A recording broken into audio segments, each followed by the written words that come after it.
What you got going on? So what's the topic? Jesus is God, changed my mind. Jesus is God. Christianity is true. Whatever problems you got with Christianity, man, you can bring them. You're a Muslim? Yeah. Okay, yeah. Whatever issues you have with Christianity, you can bring them. If you just want to tell me why Islam is true, you can talk about that, and we can, wherever you want to go with it.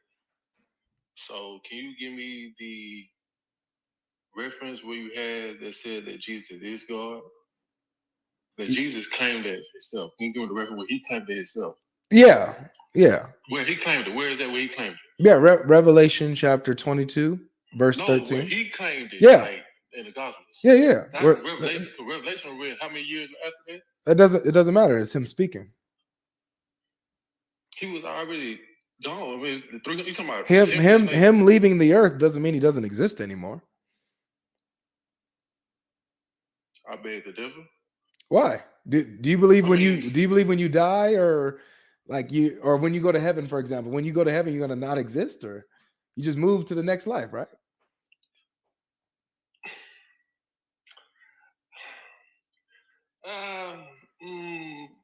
Let's stick right here. Let's go back to the top where I want to hear where he say himself when his disciples heard him. He never claimed it himself. Yeah, this is John. He never claimed it himself. Yeah, this is John. He never claimed it himself amongst his disciples. He always said, "I'm the Son of Man." No. Well, the Son of Man is God. That's another thing. But everybody, the devil, or the evil spirits called him the Son of God, or God himself, and other people did. He never made that claim himself. I verified it myself. He never made a claim that what? He never made a claim himself. He never called himself God. He never called himself God? The only thing, no, he did. The only thing close to saying that was he quoted Psalms. He quoted Psalms, I believe.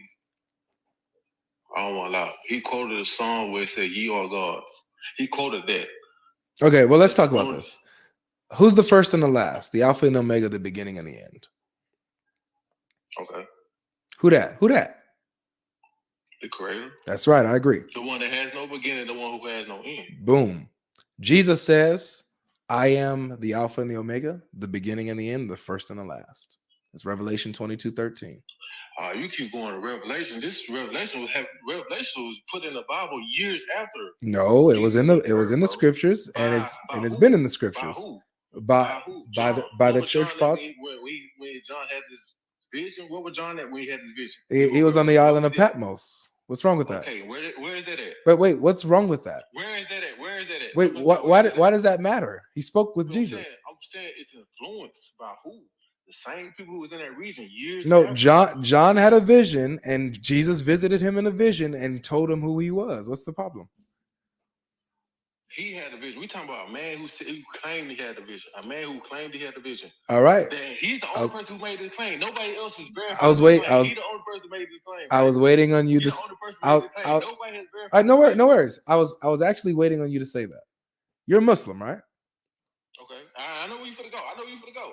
Come on. Okay. Come on. So, who was a witness to Muhammad's experience in the cave? There are plenty of different times when he received revelation. I'm asking specifically about his cave experience. Hold on. Nobody was there. And if you know the story correctly, what happened once he left the cave? He thought he was tripping. He thought he lost his mind. Mm-hmm. He wasn't sure that he seen what he seen. He wasn't even sure. No, he was sure about what he's. Because if you know the history, he thought he was demon possessed. Who did? Muhammad. He thought that he was being attacked by a demon. He thought. He did too. Because he had the vision. Anybody who had the vision who was seeing things, I'm pretty sure you think you go. John didn't. Like that. John didn't. Even Mary didn't know when the angels vision Mary. She was scared too. But immediately. But hold on. Immediately, you could be startled when you see an angel, but immediately the angel announces who he is and what he's there for, and brings peace. He literally says, "Peace. Don't be afraid." And so every person that an angel comes to, including Mary, they have peace. They don't walk away from the experience thinking that they were demon possessed. None of them ever. It's more technical in a sense, and I would say I'll say this from a human experience, because Muhammad, Jesus, they was all human. We're gonna leave it like that. We all humans. Mm-hmm. So from a human experience, knowing that you just had this revelation, or whatever you want to call it, this visit from this divine source or whatever, along with the fact that you know you have a duty in front of you, a vast mission in front of you, I'm pretty sure any man will feel intimidated, feel crazy, not sure of himself. But not demon possessed. His wife was right there to comfort him and let him know that you are meant for this. This is you are not losing your mind. He had confirmation many times. No. So again, I'm shaking my head because you're taking Muhammad's experience and you're coloring it. Don't color it. Let's take it for what it was. There wasn't a single prophet, a single person who had an experience with an angel coming to them and giving them a revelation, and they left that experience feeling as if they were demon possessed, wanting to unalive themselves. That never happened. So look, this is why this is important, because when you look at how the prophets received revelation, whether it's from God himself or if it was from an angel, if there's a consistency, there's a peace that they have, there's a comfort that they have, and there's never a fear that they have experienced a demon, ever. So what does that tell you when it comes to Muhammad? What does it tell you? It tells you that Muhammad experienced a demon, not God or an angel. That's your opinion, though. That's not. We basically going off the theory and opinion. No, we going off opinions and theories. I'm going off of. Opinions. So this is what I'm going off of. I'm going off of the consistency and the continuity of the previous prophets, their experiences, right? How they experienced the angels, how they experienced God. Putting that in a collective. We have a large sample size. Put that all. Okay, it's all like this. I look at Muhammad's experience. Nothing like that. Nothing like the large body of examples that we have. That's number one. Number two, I look at what comes after. What did Muhammad teach? Was it in line with the prophets, or was it against what the prophets collectively taught? And the answer is, what Muhammad taught was against the collective message of the prophets. How? So, for example, the prophets taught that God was the Father, was the Heavenly Father. No, hold on. First of all, let's go back to where this came from. We're talking about prophets who was of the Jewish tribe. This is how they taught. This is their terminology. Mm-hmm. This is their terminology. And the word father that they used in the language that they spoke did not mean father that we seen. Yes, it does. It meant father. The word was simple. It was ab or abba. It was simple. Okay, it literally means father. You can be a father in many senses. You can be an adoptive father. You can be a literal father. You can, stuff like that. So do you call God father? Absolutely. But here's the point. So you're comparing God. So you wait. God on man term. Here's the point. No. Father is a God term, not a man's term. We are reflecting God's character. It starts with him. The father figure starts with God. He's the original father. Then I don't want to get caught up on that right there, because that's like a hit or miss, like that father term. I mean, it's not a hit or miss. It's not a hit or miss because look, this is what I'm talking about. The reason why it's not a hit or miss is because it was according to the doctrine of the prophets. The theology of the prophets, what they taught about God, was that he was, by identity, the Heavenly Father. He was the Heavenly Father. Okay. So that's by God's identity. He doesn't change. But when we come to the Quran and Muhammad, he teaches that God emphatically rejects being a father in any way, shape, or form. Do you know why? Doesn't matter why.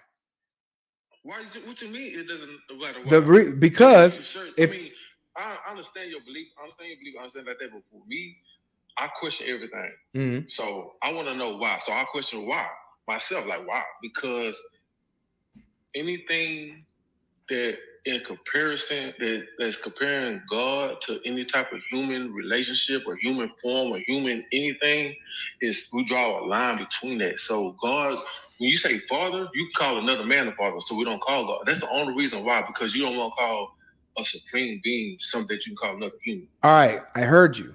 The reason why I disagree is, watch this. Can you call a man your master? You can. Is Allah your master? Yes. So that is a title or a relationship that is relatable to Allah that's shared among humans.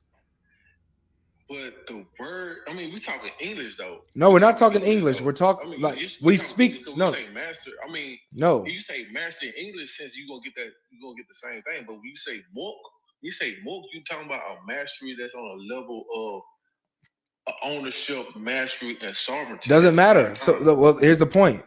You have a master and servant relationship shared between humans, and Allah also takes that, or I wouldn't say he takes that, but he also has that relationship with you, that with believers, that you are, that nobody, his creation are his servants and he is their master. That's literally what the Quran says. So this is a relatable relationship that we find with Allah that's also among humans. So the excuse that, oh, well, this father and son terminology, like that's stuff that's human terms, that's human relationships, and that God is way above that. Well, that excuse goes out the window, because we see that Allah uses human terminology and relationships and applies it to himself and how he deals with humankind. You know what I'm saying? Yeah. So that excuse doesn't work. The very fact that he goes against the prophet's theology, man, shows that he's not a prophet of God. And what he experienced was not from God in the cave. Okay, we weren't there in the cave. We weren't there in the cave. We're going off beliefs. We both going off beliefs at the end of the day. Yeah. Beliefs, and beliefs is not founded on knowledge. Like me and you know that we are talking right now. It's not no belief between that. You know what I'm saying? So knowledge and belief are two different things. Like we're going off something that been accounted, and from the Islamic point of view, it has been verified that he received different revelations in many forms, and people who was around and seen him witness revelations. So, like I said, we're going off based off of beliefs, theories, and things that happened in the past. We weren't there. So, but we have to. Of course, I wasn't there at Jesus' crucifixion, but I'm believing the report. You choose to believe it. Yes, because I have my reasons why I'm choosing to believe it. So like when it comes to same with Islam, like I don't know for sure if he was in a cave or not. I am only going based off of the authentic reports about his life, that's accepted. So I'm just going off what that stuff says. So according to what we get that he was in a cave, had an experience with some type of spiritual entity, and in that experience he came out fearful, sweating, pulsing, nervous, suicidal, all of these things, which does not match the experiences that I see when the prophets of old have experiences with angels and with God. And you are correct about that, but the station that Prophet Muhammad holds is above the station of every other prophet. No. This is what hold on. See, you saying no, but I'm telling you the belief.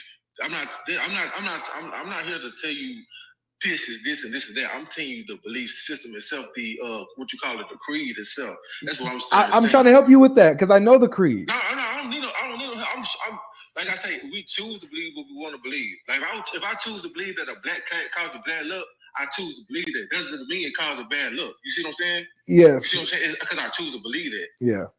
But so according to the Quran literally says, this is what Allah says in the Quran. He says we make no distinction between the prophets. That's what Allah says in the Quran. We make no distinction. So for you to say that it's part of the creed that Muhammad holds a higher station than the prophets. Distinction meaning what?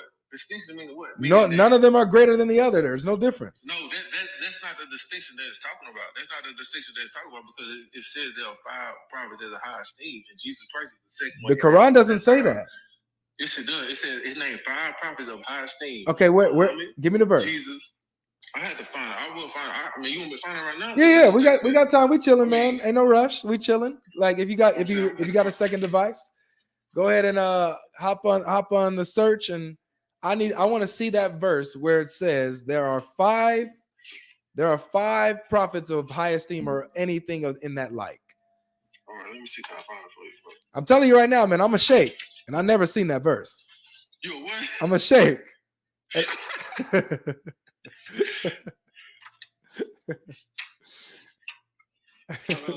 know. I studied this for years. I know I work off it. I'm going to store. All right.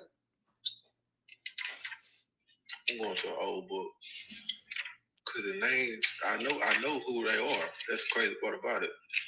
Yeah, I mean I would tell you that's more of a tradition that you've learned, not a Quran verse. It's not in the Quran that there's 5 esteemed prophets. If I'm wrong, I would tell you. I don't mind telling you I'm wrong. Mm-hmm. If I'm wrong, I'll tell you I'm wrong. But I know that. By the way, on YouTube, guys, go ahead and hit the like button. I'm hearing that the likes are not matching the viewership. We almost got 1,000 people on YouTube watching. So go ahead, guys. Let's hit the like button. If you haven't already, if you forgot to do it, make sure you guys smash that like button like you fear disobedience from it. All right. You guys know the drill. Hit that like button. While our friend is looking for the verse, I'm going to go ahead and read a couple of super chats here. We got Immortal, who says, Genesis 1:27, why out of billions of planets God decided to give us his image? Or you're implying that there are aliens that look like us too? It's not about physicality, my friend. It's not about us looking like God, but it's us being made in his image, having his character, sharing his traits in that sense. That's in the way that we are in his image, not that we look like God physically. He's not a physical being. He doesn't have a physical form. All right. Let's see here. Christianity doesn't have objective morality. It's wrong about Noah's flood, Adam and Eve, and the order of creation. It condones slavery and genocide. If you disagree, then add me so we can debate this. Come to TikTok. The Bible condones slavery too in the New Testament. Oh, he had the whole slave escaped, and the man told him to go back to slavery. What? Philip? The book is the book of Philip. What's the book? The slave escape, and it's in the New Testament, bro. The whole chapter dedicated to a slave that escaped, and they wrote a letter telling him to go back to slavery. No, they said they told the master to free him. He was a brother in Christ. Well, the point of the matter is slavery was still condoned. It depends on what you're talking about. If I'm saying, I'm not talking to you. I'm telling whoever. Not the no, there wasn't no chattel slavery in the Bible. That wasn't condoned. That was actually condemned. It says whoever slavery back then, slavery just ended in recent 1700, 1800. Yeah, that type of slavery was not condoned by the Bible. Actually, according to the Bible, hold on, let me finish, bro. According to the Bible, that kind of slavery, where you were supposed to be put to death for that type of slavery. If you kidnap somebody from their home, forced them into slavery, or sold him off, you are to be put to death, and the person who bought him was to be put to death. That's Exodus chapter 21, verse 16. So, yeah, for that person who's saying all that kind of stuff, you can come on TikTok. If you have 200 followers, you can come on and engage, and you can go ahead and bring those topics up if you want. Sheikh Logic is the truth. Jesus Christ is Lord. Amen to that. God bless. God bless. God bless. I'm telling you, brother, it's not there. It don't exist, man. I would never lie to you, man. I don't say all that. It might have been something I say, but I'm trying to tell you, man. Sheikh, you might be right, bro. Sheikh Logic will never lie to you, man. I'm telling you, Sheikh Logic will never lie to you, bro. I give you that one, but still, this is the point of the matter with that, though, bro. I give you that one because I can't find it. All right, no worries. So I would say this. I would say this though about that when it said there's no distinction, is because people were making up sects, making up different groups following certain prophet. Like some people follow this prophet, some people follow this prophet. You know what I'm saying? So, and like had with Moses and with Jesus, some people remain followers of Moses, the Jews, and some people remain followers of Christ. And there was a separation, so that it became a distinction between which prophet, but that the distinction was eliminated amongst that. Said they are one prophethood, one group. It's like one solid brotherhood amongst these men. Yeah. But there were 5 who had high esteem amongst all of them, because you can't compare Abraham and Jeremiah. You can't compare Moses and Isaiah. Why not? Moses brought a law. Why not, though? No, I'm saying this was the people was doing at the time. But I'm saying you're saying that's what they were doing. Yeah. Okay. So this is the point that we got to. You have all the prophets, when we read about them and look at their experiences when they experience God and experience angels is completely different from what we see how Muhammad experienced that spiritual entity that he found in the cave. And that spiritual entity that he found in the cave, we find no resemblance when it comes to angels, but we find resemblance when it comes to demons. We see demon possession that looks like that. Yeah.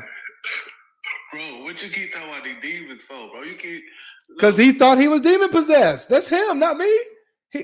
Muhammad thought he was demon possessed, and if I was there, I would have put him to the side and said, "Bruh, you're exactly right." I like to think realistically about certain things for me to understand certain things. Because I was in the same situation.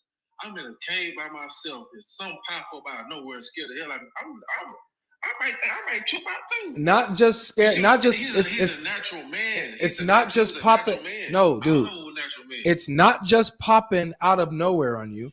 It's the spirit comes and then grabs him and presses on him to where he can't breathe, and is like yelling at him, "Read." He's saying, "I can't read." Lets him go. Comes back again. Grabs him. Pushes on him. Presses on him. Holds him down until he can't breathe against his will. Read. Like this type, it's oppression, bro. You don't see this with the angels. You don't see this with God, with the prophets. That's oppression.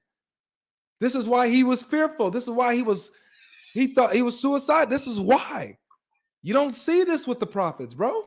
But what you do see this is, if you go to the New Testament and you look at the demon possessions, that's what you see. You'll see the bodies being thrown all over the place, and them convulsing and being pressed and oppressed. That's what you see. So let me ask you a question. Sure.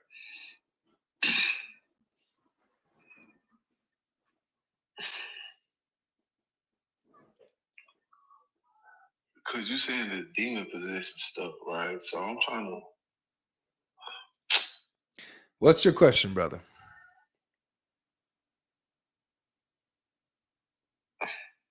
Go ahead and ask him, man. Do you think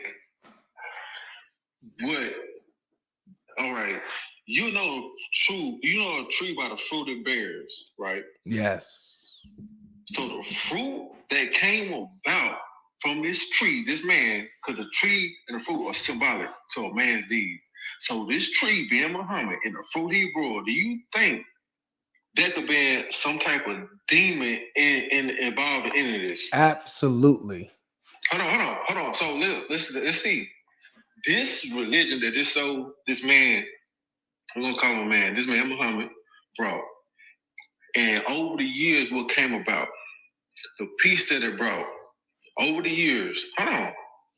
When practiced properly, I would say this: when practiced properly, because the Crusades was wars on both sides and foul play on both sides throughout the whole, and still to this day, it's still some type of.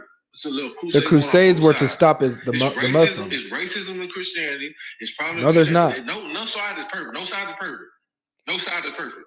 Because did Jesus teach racism? Because they preach that in churches right now. No, they don't. Yep. I've seen it before. They preach against interracial dating. They preach against all this type of stuff. I've seen it before with my own eyes. There is no such thing. There is no such thing. I'm gonna tell you this right now, bro. There is no such thing. Let me tell you. You might not do it. There is no such thing as a Christian church. Hold on, Salam. There is no such thing as a Christian church that teaches racism, that teaches prejudice. There's no such thing. Anybody that claims, hear me out. Anybody that claims to be a follower of Christ and is preaching racism is not a Christian. It's as simple as that. And that's why I want to say to you about any Muslim, somebody who claims to be a Muslim or Islamic that does things that are against peace or that's violent. It's the same thing. No, it's not. So I say when they practice properly. I know, and so that's what the question is does Islam teach these practices or is it against these practices? That's the question. And so the answer is that Islam actually teaches the violence. It actually teaches the prejudice. It actually teaches these things. Oh, you got tremendous, you got horrific war scenes all throughout the Bible, bro, especially the New Testament, bro. So we not go, this, bro. It was like. So let's do this. Let's look at the fruit because I like that angle because that's next. Does he line up with the prophets? No. What about his fruits? Does his fruits reflect that he's a prophet of God? What he taught and how and what the people following him practice? Let's see. The answer is no. So Moses broke a whole people free from slavery. He did what here Tubman did times 10. Yeah, but Muhammad didn't. Muhammad owned slaves and sold them. Black ones. So you telling me none of the prophets had slaves or owned servants? They had indentured servitude. They didn't have slaves and based off race. Slave was a norm back then. Slave been a norm always. Having black slaves. Slave was a norm for people. It's not normal for us, but slavery was the what about having slaves based on race? I mean, it's an evil. I mean, I'm not condoning it. It was a necessary evil. It's a necessary evil that people had to deal with. I mean, you think it's a necessary? Wait. You think it's a necessary evil to have slavery based on race? Because I mean, are we gonna call slavery good, or me and you gonna call slavery good? How do me and you look at slavery as an evil, right? We look at it as wrong. Yeah, so just understand, I'm not looking at indentured servitude. I'm looking at slavery. I'm looking at the type of slavery that is chattel slavery, the type of slavery that is slavery based off race. That's the type of slavery I'm looking at, not where someone volunteers their service and says, "Hey, I have no where to go. I have a family. We have no food. I will give you my services." That's indentured servitude. That's what the Bible talks about. We're talking about slavery that was going on. Yeah, and then okay, so Muhammad had slaves based off their race. What slave he had? He had multiple slaves based off their race. Which one? So I have a hadith I was reading to the guy before you. It says that Muhammad bought a non-black slave. He was buying a non-black slave for 2 black slaves. Like he used 2 black slaves to buy that one slave. I don't do the hadiths. Hadiths been manipulated and men have paid a part of hadiths just like they paid for the Bible. Well, how do you know anything about Muhammad then? I don't do all there's some hadiths that are authentic and it's common sense, but a lot of hadiths, bro. Well, this is authentic. The greatest have been manipulated. The greatest Sahih, bro. Huh? The greatest Sahih. Which one? The one about him selling 2 black slaves for a non-black slave. I mean, which one? Where is that at? So it's. Hold on, let me turn my screen around so you can see it yourself. Because it's kings and rulers who force people to write hadiths and say Sahih. Just because it says Sahih or just because it's red and black and white don't mean I'm just gonna believe it. That's just with anything. So this is Sunan. This is Sunan an-Nasai. Sunan an-Nasai 4184. Yeah.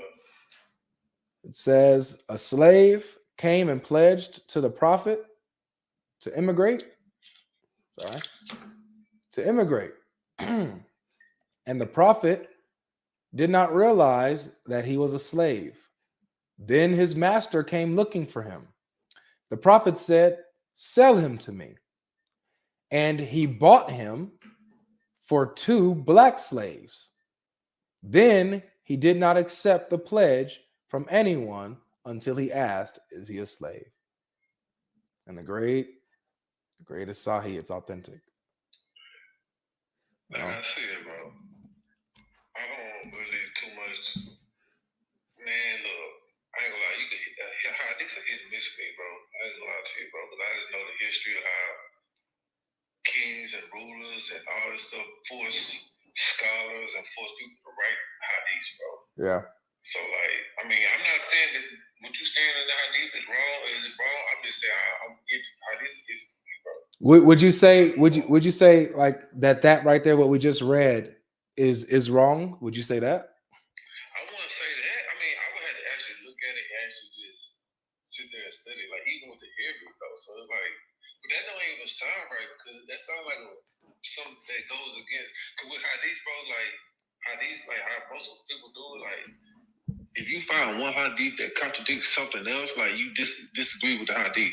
Like you find hadith that go against the Quran, or you go find hadith that go against Islamic principle, you disagree with hadith, and like for him to trade one slave for two slaves, that kind of like and two black slaves specifically. Like, yeah, don't say two blacks. I mean, I understand what you're saying about the color, but I'm saying just the thing for one for two, it don't even sound right. That don't even sound like that's what it was, bro. One for one. If it been that stood out to me the most because it was one for two. If it would been one for one, like exchange, then it would be a sound more. But like Prophet was against stuff like that. Well, look. Most of the hadith they said. Well, look. Hadith that I read, he was against. Well, he's not against slavery, bro. So look at the chapter heading. I'm not saying against slavery. I'm not saying against slavery. I'm saying against selling one of anything for two of the same thing. Well, he wasn't, bro. Look at the look at the chapter heading, bro. This is what also gets me about this. The chapter heading, selling animals for animals, bro. You just don't like Arabs. I would say this though. I mean, it's always been racist amongst Arabs. Like I didn't hear. But this is Islam. It's not just Arabs. Salam. This is Islam that we're talking about. Forget Arab culture or anybody. Yes, you talking about Islam. Yes, it is Islam, but at the same time, Arabs, and I would say this with proudness, I would say this unapologetically, Arabs are not like I didn't hear Arabs say that black people can't be Muslim. Yeah. I heard this like 2 weeks ago. You know what I'm saying? Yeah. So it's like I understand like their mindset. So I understand like that racism. I understand that. But do you see like because remember that has nothing to do with it has rights. It's true. So here's my thing though, because remember we're talking about fruits. So the Arabs who follow Muhammad would have a basis for acting the way they're acting because of stuff like this. Because stuff like this is in Islam, where selling animals for animals, selling black slaves, buying them, and for one non-black, like they're worth less or whatever. Like that type of ideology is in Islam. So they have a basis for having that attitude. Is it in Islam or is it in their culture? This is Islam, bro. If for the Muslim Arabs who have a racist undertone to their attitude, they get it from Islam. It's embedded in Islam.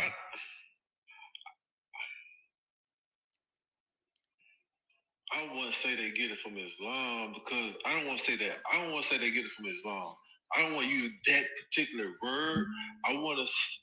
Because that particular word has its own meaning. So when you say Islam, you saying submission to God. That's how I translate that in my mind. Oh no, because linguistically, that's what it comes out to. That's how it's translated. When we're talking about Islam, we're talking about the religion that Muhammad came professing and teaching in the Arabian Peninsula. That's how you want to find it for this conversation. Because that's what this is. Definition of it. Yeah, that's what this is. So what we're talking about is the fruits. We're talking about the fruits that come from Muhammad. We already saw that his experience was not like the prophets. And now we're seeing what are his fruits? What is he teaching? What is he doing? This is an example. Selling animals for animals, 2 black slaves for one non-black. And there's more stuff like this, bro.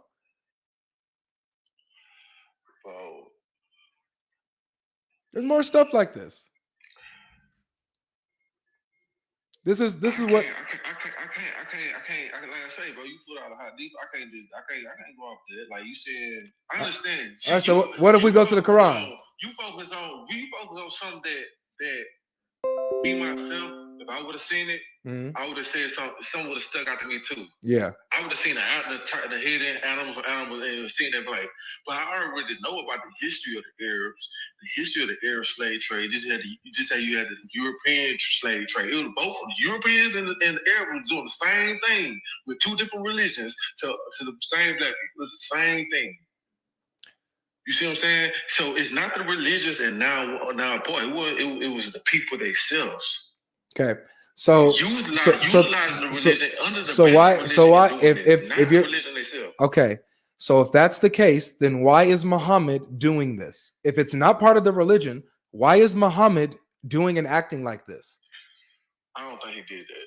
I ain't gonna lie, bro. That don't even. I mean, no. See, it doesn't fit what you're. It doesn't. That's my first time. You pulled that out, and that's my first time even seeing something of that nature. Yeah, like, because look, that's on the internet, bro. That's on the internet. Anybody could have wrote that. It's the hadiths. That's the hadiths are on the internet. That's Sunnah.com.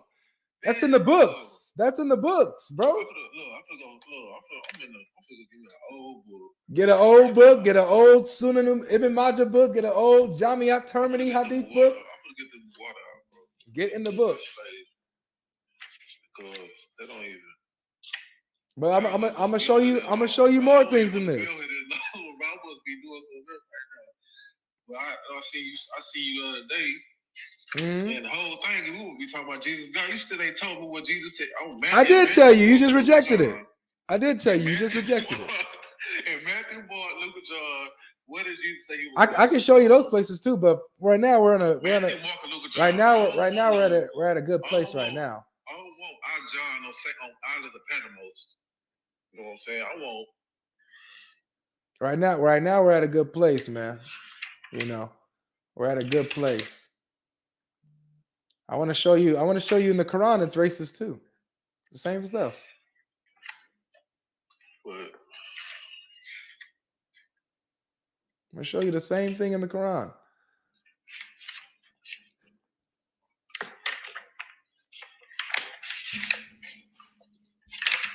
Yeah, this is the fruits of Islam, bro. This is the fruit of Muhammad. Slave trading, what you saying? Slave trading, man. Black people that look like you and me. I mean, but what if they had been white? Would we just talk that white? Yes. We had to come say that white. No, we would not. Yes, we would. Absolutely. Absolutely. What do you mean? Come on, man. Well, no. Well, I'm touching on it because we're talking about the racism in Islam and what it touches on, the evil things. It's fruit. What about the racism in Christianity? There is no racism in Christianity. There's not a. Look, notice how you see how I can pull up a reference within Islamic sources showing racism. You can't do that with the Bible. You can't go to a single verse in the Bible and pull out racism. You can't, because it doesn't exist. I mean, you can with the Jews and the Gentiles because once a set of Jews didn't want to sit with the Gentiles because why they was unclean. It was a form of racism. Well, Jesus said, "I came for my people." No. Stop. Salam. Stop right there. Salam. Stop right there. What you have in the Bible when it comes to the Jews and the Gentiles, the Bible says in Christ there is neither Jew nor Gentile. No Jew nor Gentile, no free nor slave. So the Jew who's acting weird towards a Gentile, and in fact, Peter was doing this and was called out by Paul, was corrected. That type of stuff is corrected in the Bible. You'll never see that stuff condoned or allowed. You'll never see that. You'll see it checked right on the spot. Peter got checked for acting different toward the Gentiles. You're right about that. Yeah. In Islam, I can show you this stuff of clear racism. Unchecked, promoted, allowed. In the Quran or outside? Both. I just showed you outside the Quran. I can show you in the Quran. I don't care about. I want to see it in the Quran. All right. Let's go to chapter 3, verse 106.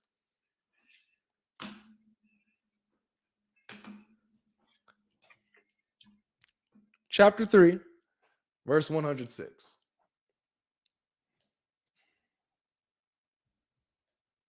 Bro, we not finna do that, bro. Bro, that's not talking about no slavery or nothing like that, bro. That's not, bro. You know what? Elijah Muhammad used the same thing to turn the Quran against white people, bro. He used the same type of play on words to say that the white people will show the blue-eyed white devil because of certain verse in the Quran, because it says a certain color or whatever. Bro, that's saying black is just a color that people have always associated with evil. And white has always been a term that people always associate with white. That's why I don't let people call me black. I really don't like people call me black because I don't like that term. You see what I'm saying? But like I'm saying, like that verse right there, bro, has nothing to do with slavery or anything like that, bro. So let's read it. It says, on the day of resurrection, when some faces will become white and some faces will become black. Yeah. As for those whose faces will become white, as for those whose faces will become black, it will be said to them, did you reject faith after accepting it?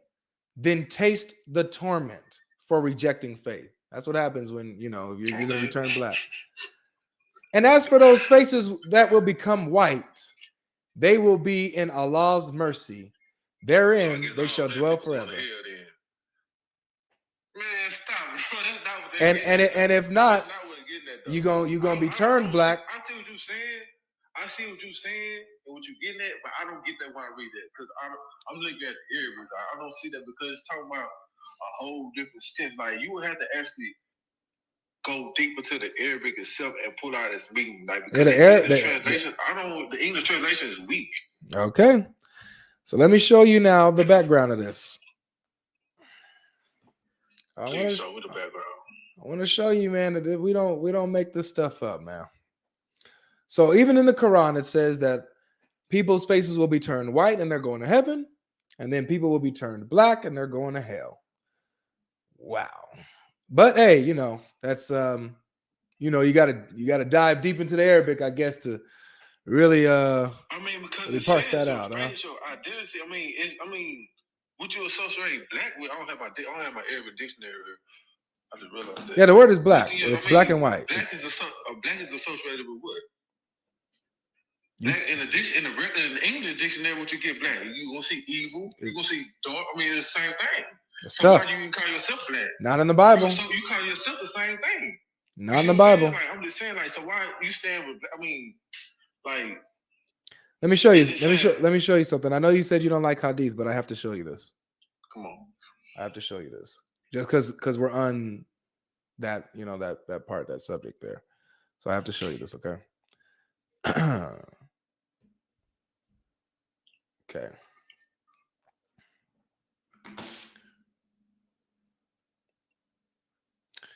Do. This is tough, man.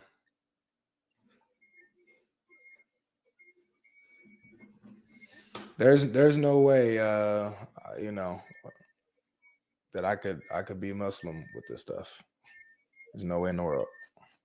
I couldn't be Christian after all this. I've heard this the history part from our ancestors. I couldn't do that. You know what I'm saying? But it's really the same thing on both sides.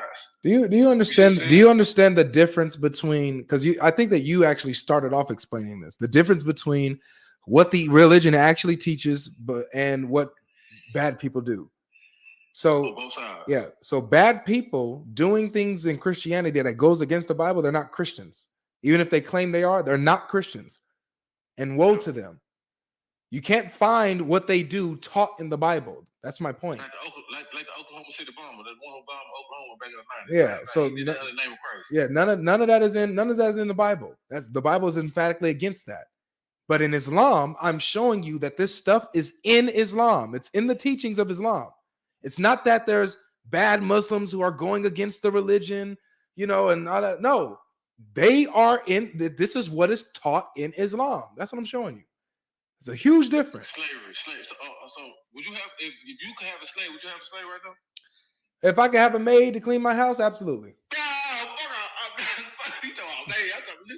Yeah, but I'm not. Yeah, I would never have. I would never have a slave like. You have a servant. I would never. I would. Yeah, I would have a servant. I would never have a. I would never have a slave where I bought them, based off their race, they're stolen from their home. And I would never indulge in that. I would always condemn that. Always. So all right, look. So look at this. Oh, yeah, great. It is, man. It is, man. But this is why I do this, man. I'm what is this verse that say Jesus is God at Matthew, Paul, Luke, and John at? Well, you still ain't got to that. All right, I already showed you all that. You switched the goalpost on me. At first, you asked me where in the Bible does it say Jesus is God, so I showed you. But then you was like, "Oh, well, no, Revelation ain't good enough. I want to see in Matthew, Mark, Luke, and John now." I want to see why he wait to wade in. Why he wait 300 later to say that? Why he wait 300 years later to say that? No, that is not 300 years later, my friend. It's not 300 years. I hope you don't have you. Do you think that God can't reveal things in a vision? I'm saying why he didn't say it in the flesh. Does it matter if he says it in a vision or wait? If whether he says I'm the first and the last here in the flesh on earth, or if he says it when he's in heaven and gives that a revelation to John, what's the difference? I didn't want you to back it up. Like when you say that, I did back it up. Well, I'm saying when you say he was Alpha and Omega, what does it say? Revelation chapter 22, verse 13. Oh, man, you said so. Why yeah. Why are you saying all this stuff in the Revelation? All right, so watch this, man. I don't want us to get off track of this. Let's go down. Let's go. So this is Mishkat al-Masabi, 119.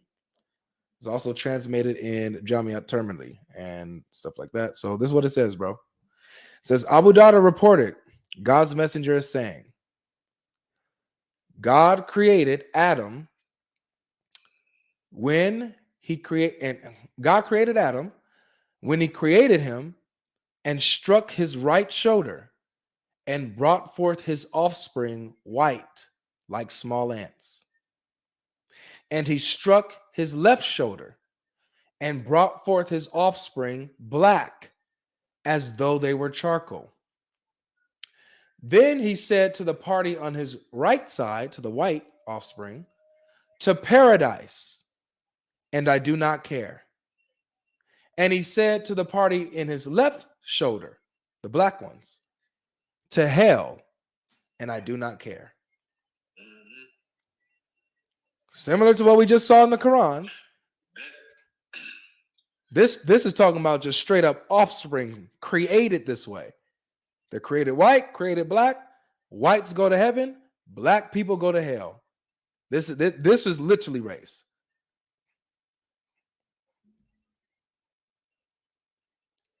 I'm not going to go against what you're saying right there. But like I said, at the same time, like when it comes out, first of all, the hadith has got one name at the beginning of it. Like hadith, like they got one name at the beginning of it. I don't even read period. I got to see a chain from who that person got it from. Who it's usually a chain of narration. Like more than just one name. For me, they even like. Then when I read that, I ain't gonna lie, I would disregard that hadith anyway.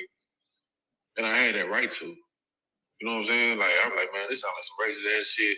Excuse my language. This sounds like some racist ass shit that people areas to put in sometimes. I don't know how I'm gonna look at it and disregard that.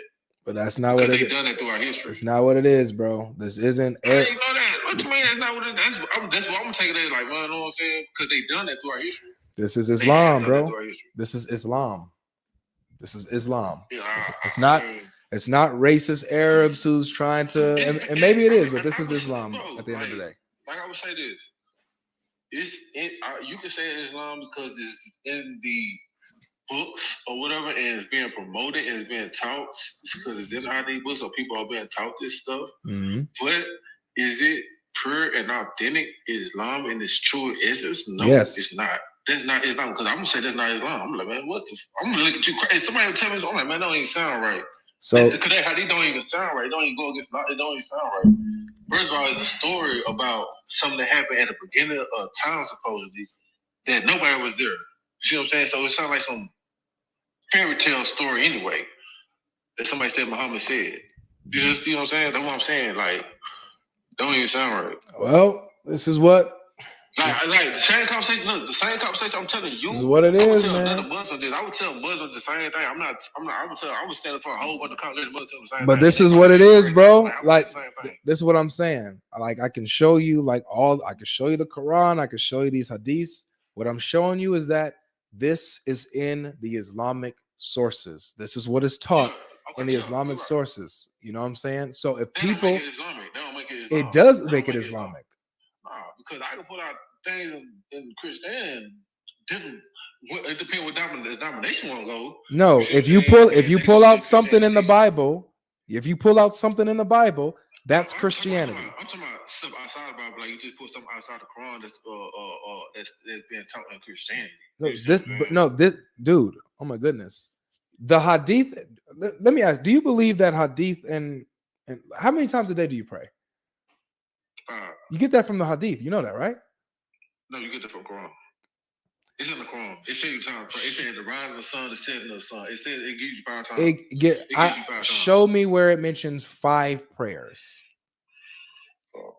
It don't say 5. It says. Yeah, just like where it shows. Yeah, show me where it shows the 5 prayers.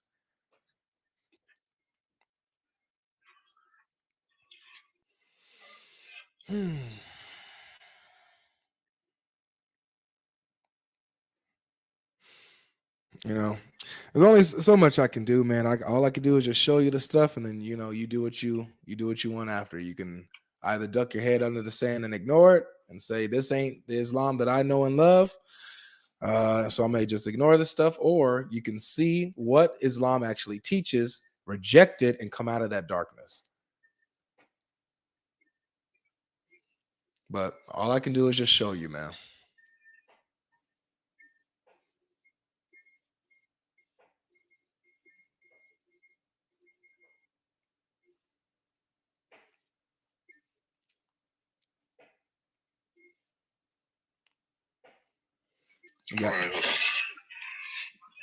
You got to come out of this, man. Surah 11. It's multiple verses. Surah 11, 114 says, establish prayer at the 2 ends of the day and in the first hour of the night. How many? So that's giving you. That's at the beginning. They were just praying 2-3 times a day because 5 prayers will establish off the real. So 2 ends of the day and at the what? Last hour of the night? First hour of the night. First hour of the night. So the evening. So the evening Surah time. 30 says, Surah 30, verse 17 to 18 says, glorify Allah in the evening and in the morning. That's what we just heard. No different. That refers to the morning prayer and it refers to the afternoon prayer. No, it doesn't. It says the morning and the afternoon. That's what we just heard. Well, the late afternoon. It said the evening. And I'm sorry, yeah. It says the morning, the evening, which is the first hour of the night, and at the end of the night, that's the other prayer that we heard. That's still just 3. No. Establish the prayers at the 2 ends of the day. The 2 ends of the day are Fajr, the morning prayer, the first prayer, and the third prayer, the fourth prayer of Maghrib, and the first one of the night, Ish. Fajr, sunset, the dawn prayer, the sunset prayer, and the night prayer. The sunset prayer is the first hour of the night. That's the evening. That's sunset. That's not the first hour of the night. The first hour of the night is when the sun actually disappears and the redness of the sky disappears also. That's the first hour of the night. That's sunset. Sunset and nighttime, 2 different things. Because the sun is still bright at sunset. Right or wrong? That's the first hour of the night, bro. It says, bear pray and glorify him again at night, and also, it said, hold on, it says, before the sunrise and before the sunset. Before the sunrise and before the sunset. So before the sunset is what? You know, another prayer, right? I honestly. So that's the 4th prayer. We just had the 4th prayer. No, you didn't. It's repeating itself in many different ways. No, it's not. Okay. It's okay, bro. My My brother, it's okay. It's okay. It's okay. I'll let you have it because this literally it doesn't matter. It doesn't matter to me like when it comes to our conversation. Like I do not want to spend time on this because, to you be yours on that. You know who brought it up. You know who brought it up. I know, and I see that we're gonna keep going through the Quran, looking at these verses that talk about the three prayers and how it repeats itself, and you're gonna interpret it how you still want to. It's still not 5, but I'm gonna let you, bro. I'm gonna let you. You got it. You got that. I want to stay focused on the issue here. Okay, the issue here is what the Quran is teaching, what the Hadiths are teaching, and the fruits that we see coming from Muhammad. What we see, one of the aspects of that we're seeing is racism. That's what we're landing on. The black and white stuff, black people going to hell, white folks going to heaven, being turned white, being turned black, selling 2 black slaves for 1 non-black slave. We see the racism embedded in Islam from Muhammad's teachings and actions. You get what I'm saying?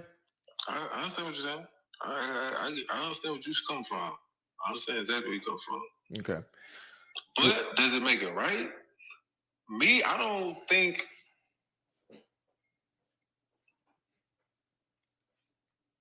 And like I said, and I'll say this again, I don't think that is pure Islamic teaching in its essence. Because the teaching of Islam has always been taught before Muhammad came. The pure essence of it. Okay. So I'm not gonna say that I'm gonna repeat this again. That's not Islamic teaching. That's okay. So then if you're saying that the pure Islam was even here before Muhammad, and it was the pure submission to God without racism, with love and equality and things of this nature, that was the pure Islam. Then Muhammad came and taught and practiced an impure Islam. Is that fair to say? No, I won't say that either. So the slavery that you're seeing from Muhammad, the teachings on black and white that you're seeing from Muhammad, you're saying you agree that that's pure Islam then?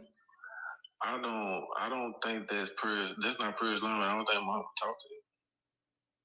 I think that people who had influence, people who had power, manipulated and did their thing, had their way with certain texts and certain books and certain doctrines, and influenced that and put that in there for their own reason, whatever.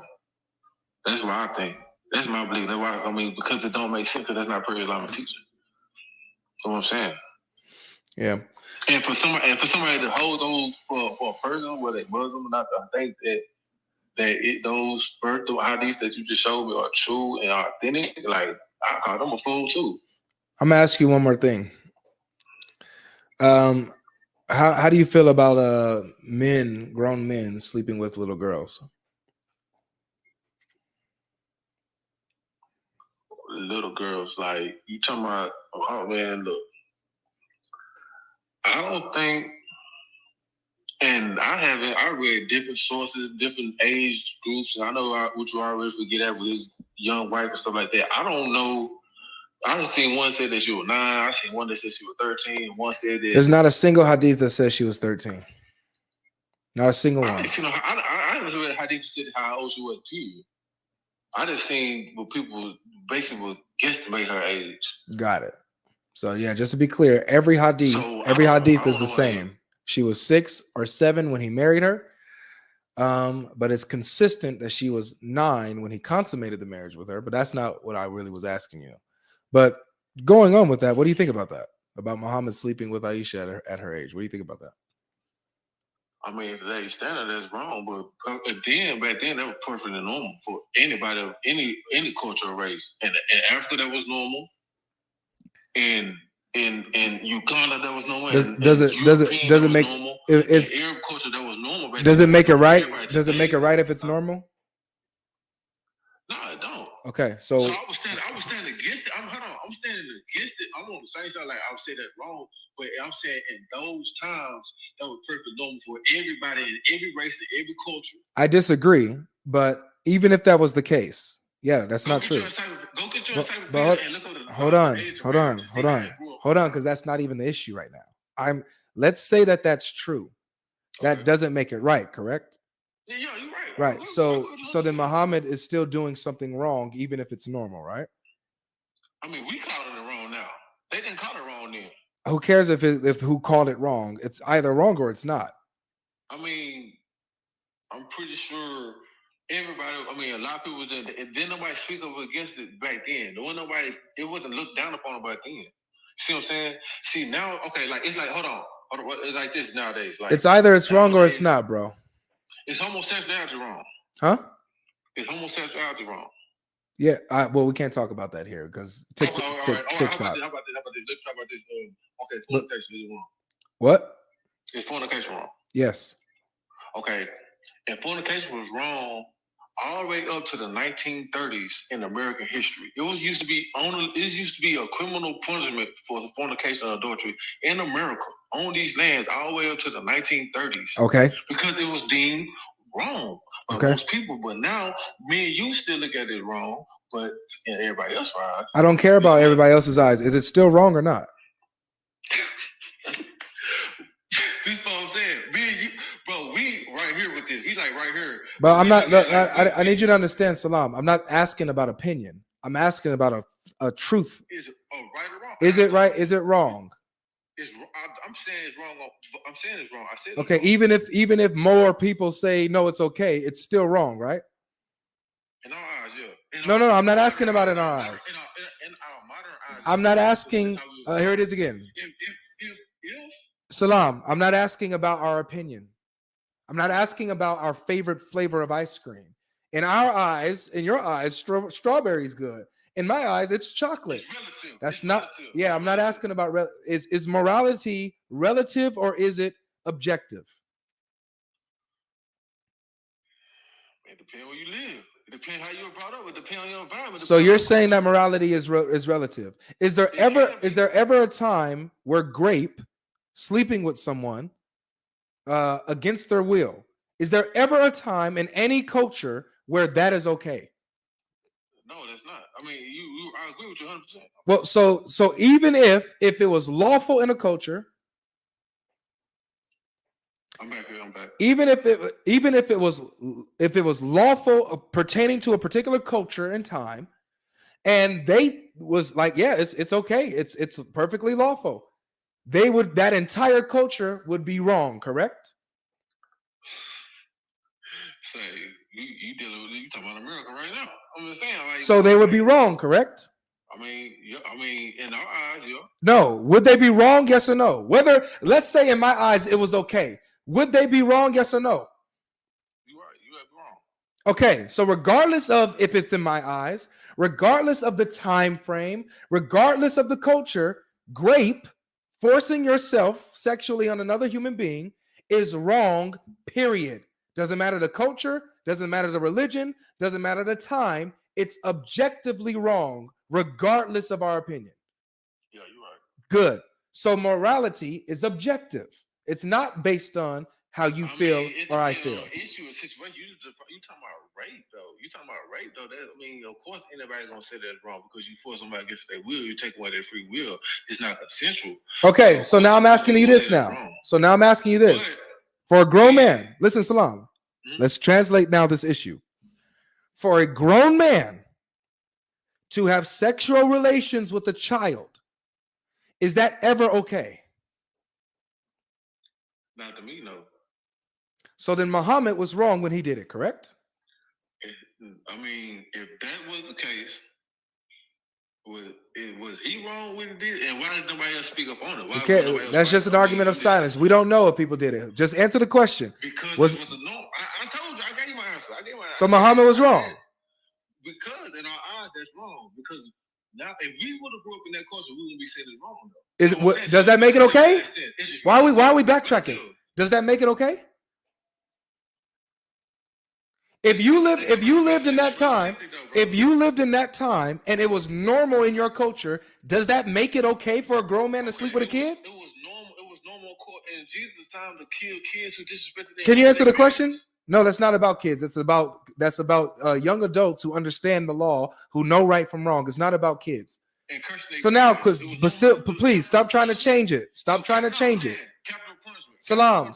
Now you're running from the issue now. No, I'm not. I tell you, man. I said yes is wrong. I said yes is wrong. So then Muhammad was wrong when he did it, correct? It's killing a child because. So wait. So Muhammad was wrong when he did it, correct? Bro, we are already. I said yes. I said yes is wrong, and I said yes. I mean, what you? I just need to hear. So when you say yes, I'm trying to be clear because I don't want to misrepresent you. Muhammad was wrong when he slept with the child Aisha, correct?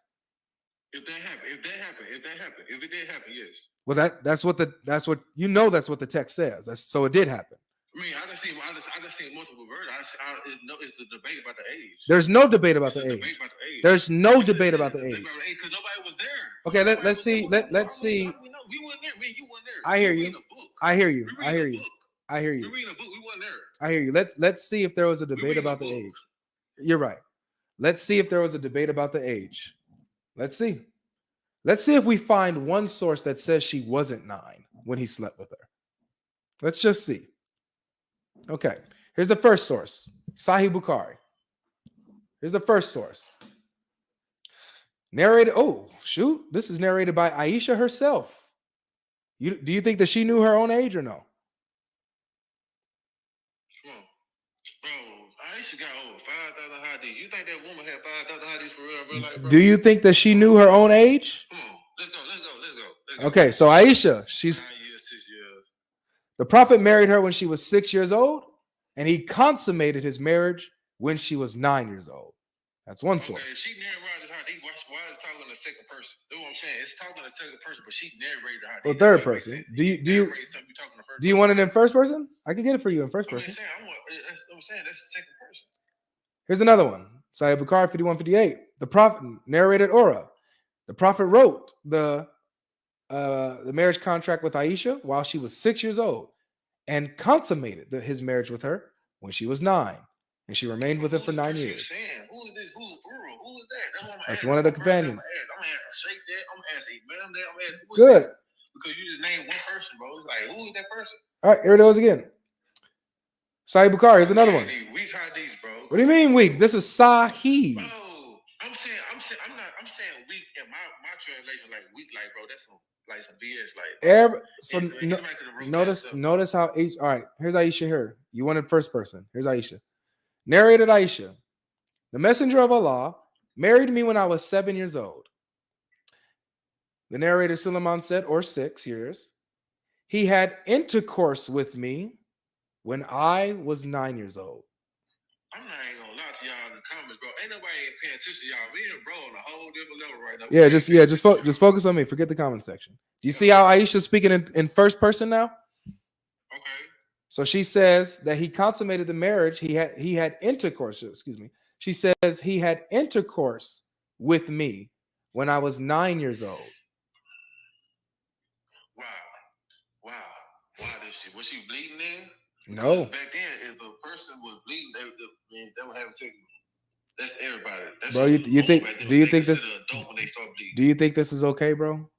I don't think it's okay. I'm not gonna do it. I'm not gonna condone anybody who do it. But back then, I mean, bro, you talking about 1,400 years ago? People was doing that all the way up to 1800, bro. Look at all of these sources are saying the exact same. There's no difference. All of them are saying she was 9 years old when he had sex with her, bro. Every single one is saying the same thing. Watch this. Oh, this one is good. Sahih Muslim, this is authentic, 1422c. It says, Aisha, Allah be pleased with her, reported that Allah's apostle married her when she was 7 years old, and he was taken to his house. Oh, she was taken to his house as a bride when she was 9 years old, when he slept with her, and her dolls were with her. And when he died, she was 18 years old. You think she was an adult playing with dolls at 9?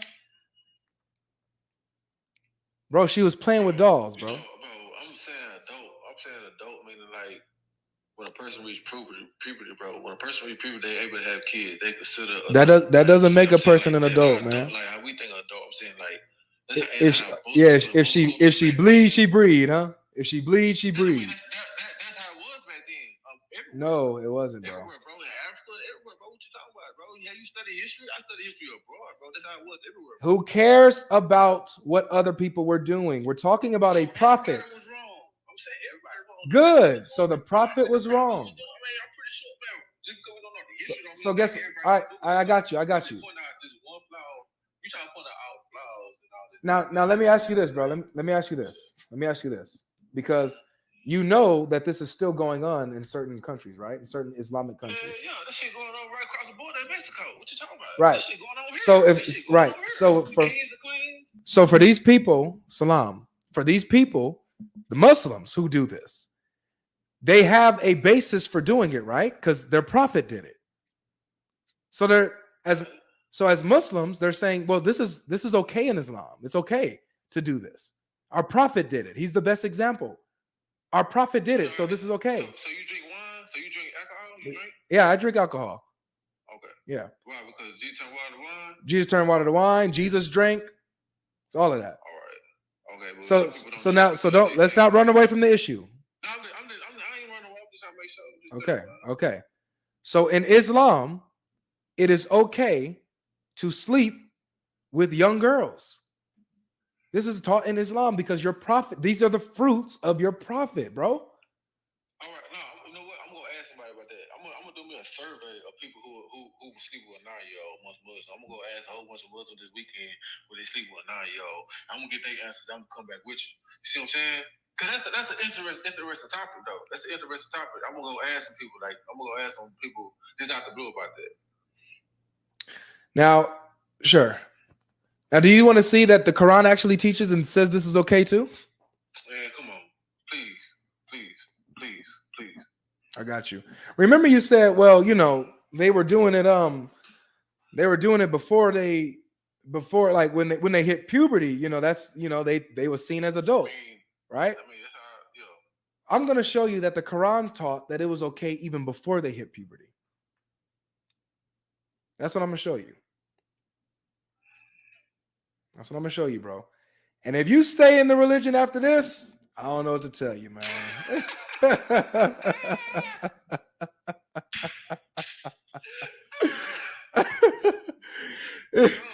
if you still rocking with Muhammad after this, man.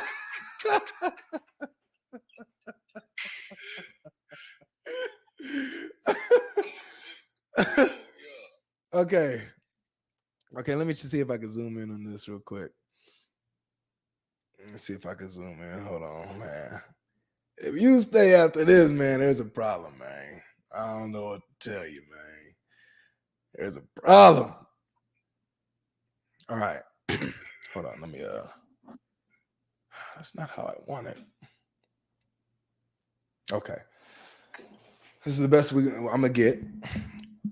I'm going to hold it close so you can see it. I see it. Oh, you see it? Okay, for sure. All right. So this is talking about divorce. This is chapter 65, verse 4. Literally, the chapter is called, it's called talaq, which means divorce in Arabic. Okay. So this is what it says here in verse 4. It's teaching you how to divorce 3 categories of females. Okay. It says, and those of your women as have passed the age of monthly courses, for them, the iddah, the prescribed period, if you have doubt, is 3 months. Now, let me slow down. When it says the iddah, the prescribed period, that's a waiting period that a woman has to wait before she can move on to the next man. Okay? It's to make sure she's not pregnant. You know what I'm saying?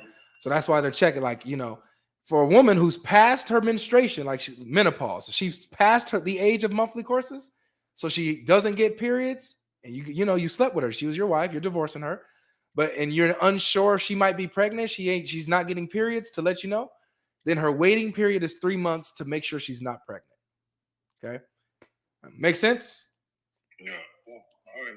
All right, so let's move on. So her waiting period is 3 months, and for those who have no courses, their periods. Now, the commentator here says, i.e., they are still immature. So their understanding is they're divorcing, it says they have no courses. These are obviously, they haven't had periods yet. That's what it says. For those who have no courses, they haven't had periods yet. They're divorcing girls who haven't had their periods. Their iddah, their waiting period before they can move on to the next man, is also 3 months, like the woman in menopause. Okay. Now, and it says here, and for those who are pregnant, their iddah is until they lay down their burden, right? That's obviously until they give birth. And whoever fears Allah and keeps his duty to him, he will make his matter easy for him. Now, I don't have no problem with the third woman, the pregnant woman. I have no problem with the older one. My problem is category number 2.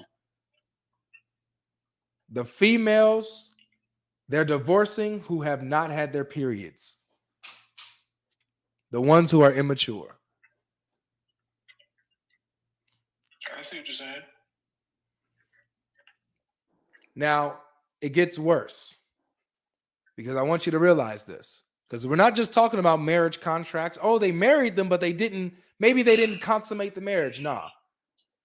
The fact that they have a waiting period, right? Remember, the waiting period is to make sure she's not pregnant. So the fact that the little girl who's being divorced has a waiting period means that her husband slept with her. That's why she has a waiting period. Because they're trying to make sure she's not pregnant. Let me show you that the Quran actually says this. The Quran literally actually has a verse that says this. That if you haven't touched her, she has no iddah. There is no iddah. No hiddah. Yeah, I know what you're talking about. Yep. So you already know. But let me just for those who maybe, thinking I'm lying or something like that for them.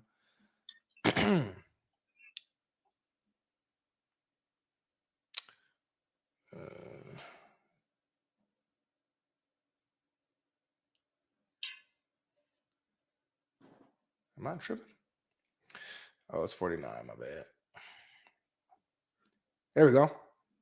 So this is chapter 33, verse 49 of the Quran, guys. Chapter 33, verse 49 of the Quran. It says, "O you who believe, when you marry," let me fix this. "When you marry believing women and then divorce them before you have sexual intercourse with them, no iddah have you to count for them." Now, look, it even the commentator even puts in the verse we just came from, 65:4. Like it puts that in. These two verses go together. So there is no iddah, there is no waiting period if you ain't hiddah. No hiddah, no iddah. So the reason why those little girls who have not had their periods, who have not reached puberty, have an iddah is because their husband's hiddah. They smashed. This is. I give you that. I'm not gonna disagree with nothing. You know what I'm saying? That I can't disagree with. Yeah. If I can disagree on this, I mean. Yeah. I give you that. So, bro. From what we seen, I give you that. Now, if it's saying what it's saying, like I give you that. You know what I'm saying? I give you that one. You so. That one for sure. So if you still, let's get back on. No. Let's get back on topic for this. Well, I picked on this anyway. No, this is the topic. This is the topic. The topic was, is Jesus God? No, bro. This is. You ain't.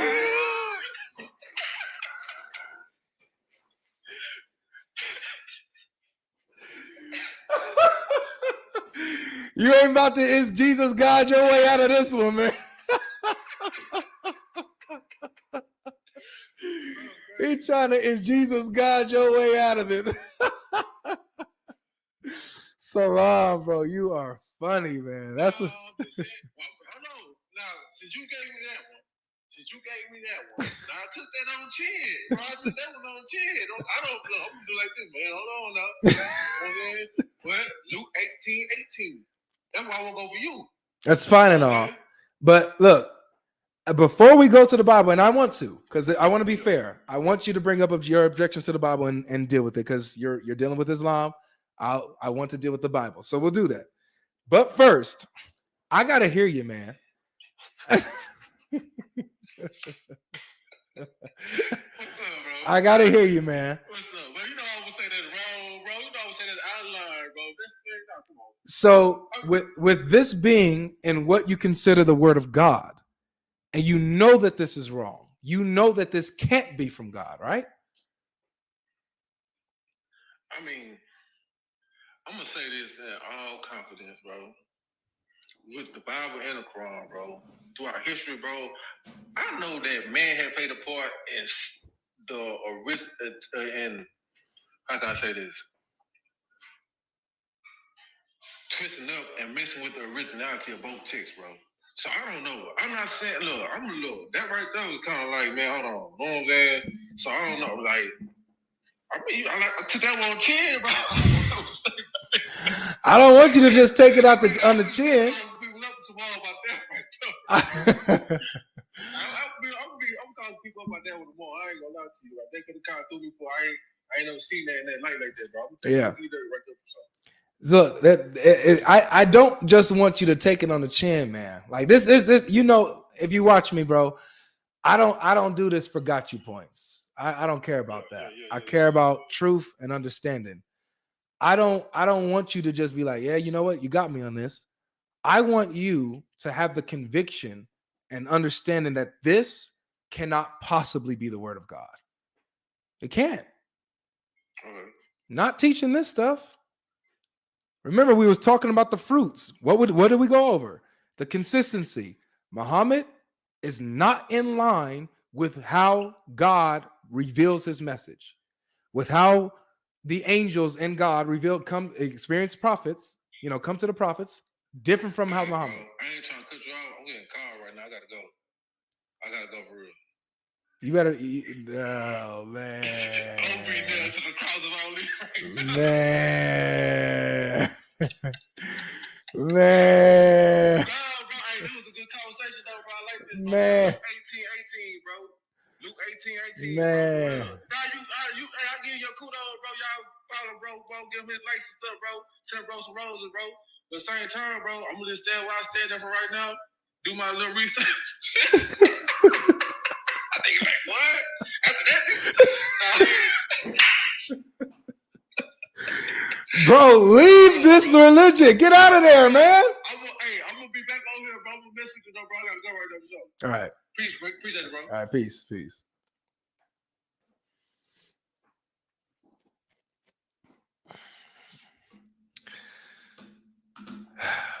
What y'all think about that, man?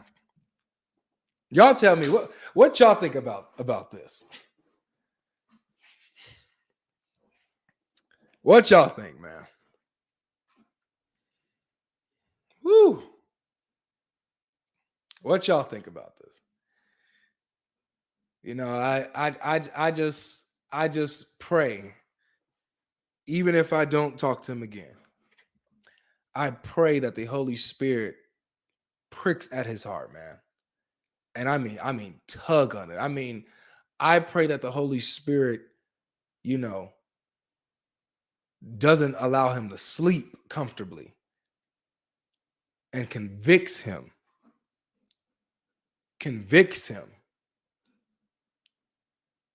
of the truth of Christ and the falsehood of Islam. That's my prayer, man. He got out of here. He's, said he had a call. He got out of here before we can drive and twist that nail, just in case you listen, Islam. We're going to drive that nail in, man. We're going to drive that nail in.